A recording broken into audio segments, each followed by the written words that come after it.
In this lesson, I will be teaching you the basics of essay writing.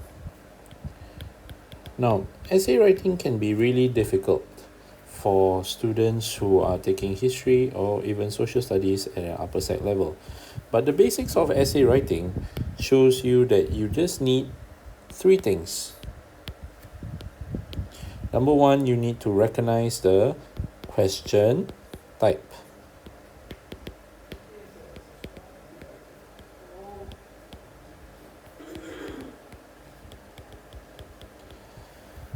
Secondly, you need to know the method of writing.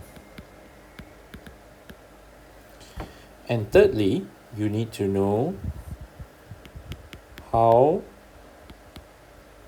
to apply the method. So these are basically the three aspects of essay writing you need to know.